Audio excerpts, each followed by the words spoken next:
Telephone tapping కేసులో SIT అధికారులు కేసీఆర్ గారిని పిలిస్తే బీఆర్ఎస్ నాయకులు తెగగించుకుంటున్నారు. ఎందుకు పిలవకూడదు సిట్ అధికారులు కేసీఆర్ గారిని నేను అడుగుతా ఉన్నా. కేసీఆర్ గారి దైవ సంభూతుడా, మానవ అతీతుడా, మహాత్ముడా? తప్పు చేస్తే ఎంతటి వారినైనా చట్టం ముందు నిలబెట్టాల్సిందే, నిలబడేసిందని చెప్పని మన చట్టాన్ని గౌరవించాల్సింది పోయి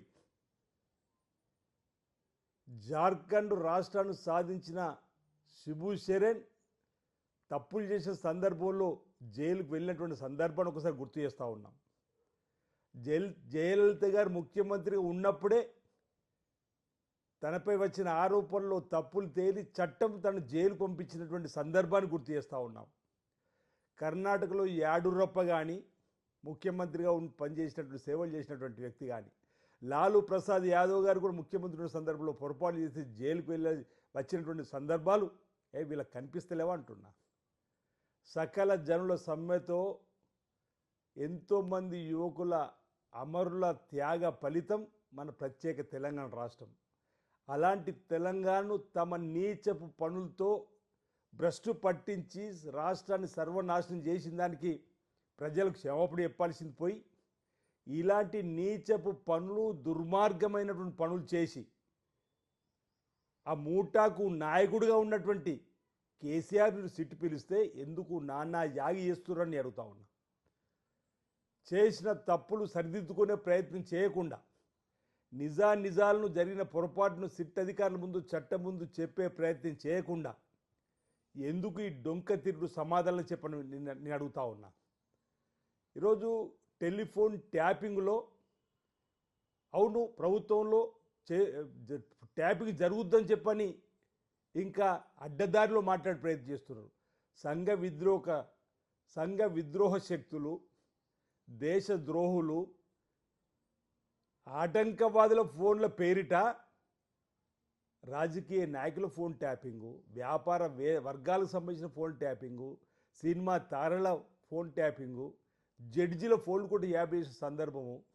అరే భార్యాభర్తలు మాట్లాడుకున్నటువంటి మాటలు కూడా విన్నటువంటి దుర్మార్గమైన ఆలోచన చేసి తెలంగాణను త్యాగాల పునాది మీద తీసుకున్నటువంటి తెలంగాణకు చెడుపై తీసుకొచ్చినటువంటి మీరు ఇంకా ఈ కథనాలతో వండి వార్చేటువంటి ప్రయత్నం చేస్తున్నటువంటి సందర్భం.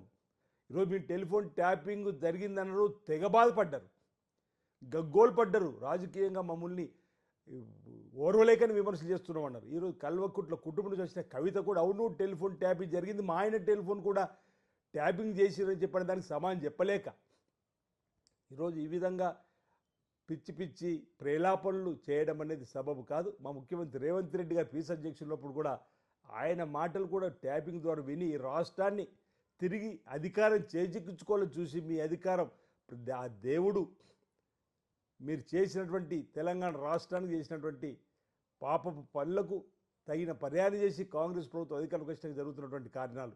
ఈరోజు కూలేశ్వరం అయిపోయింది. ఈ కార్ రేస్టింగ్లో అవినీతి అక్రమాలు, ఈరోజు బర్ల స్కీము, గొర్రెల స్కీము, చేపల స్కీములలో కూడా అవినీతి అక్రమాలు, ఓఆర్ఆర్లో అవినీతి అక్రమాలు, కరెంటు కొనుగోలులో అక్రమాలు. ఈ విధంగా మీ ప్రభుత్వం అమలుచేసినటువంటి ప్రతి అంశపైన ఈరోజు విచారణ జరుగుతున్న క్రమంలో ఏదో హరీష్ రావు గారు, కేటీఆర్ గారు ఇద్దరు కేసీఆర్ టచ్ చేస్తే తెలంగాణ టచ్ చేసినట్టు అంటున్నారు.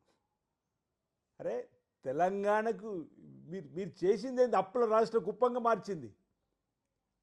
ఈరోజు తెలంగాణ అంటే అమరవీరుల త్యాగ ఫలితం, సకల జనుల సమ్మ పోరాటం, ప్రజలు సాధించుకున్న తెలంగాణకు మీరు ఎందుకు ముడిపెట్టుకుంటారో అర్థమవుతలేదు. తెలంగాణ ప్రజలు మిమ్మల్ని సాగనంపితేనే కదా ఫామ్ హౌస్కి పరిమితం అయిపోయారు. ఈరోజు మీరు కూడా తెలంగాణ రాష్ట్ర సమితిని భారతీయ రాష్ట్ర సమితిగా మార్చుకొని తెలంగాణ ప్రాంత ప్రజల నుంచి పేగుబంధం తెంచుకున్నది మీరే. మళ్ళీ ఈరోజు తెలంగాణ భావోద్వేగం గురించి మాట్లాడేటువంటి అధికారం మీకు ఎక్కడదో ఉంటున్నా. మీ పార్టీ నుంచే తెలంగాణ తీసేసుకున్న వాళ్ళు ఇంకా కేసీఆర్ను టచ్ చేస్తే తెలంగాణ టచ్ చేసినట్టు గొప్పలు చెప్పుకోవడం. అరే మిమ్మల్ని ఆల్రెడీ మీ భ్రష్టు పరిపాలనను పక్కన పెట్టినటువంటి ప్రజలు తర్వాత లోక్సభలో మిమ్మల్ని జీరోకు పరిమితి చేశారు. కంటోన్మెంట్లో 3rd ప్లేస్, జబ్బలు జరుచుకున్న జూబ్లీహిల్స్లో 24,000తో ఓడిపోయారు. మీరు సర్పంచ్ ఎన్నికల్లో కూడా కింద పడిపోయినట్టు మీరా మాట్లాడదంటున్నారు. ఈరోజు చట్టానికి సహకరించాల్సిందే, చట్టం ముందు హాజరు కావాల్సిందే, వాస్తవాలను చెప్పాల్సిందే.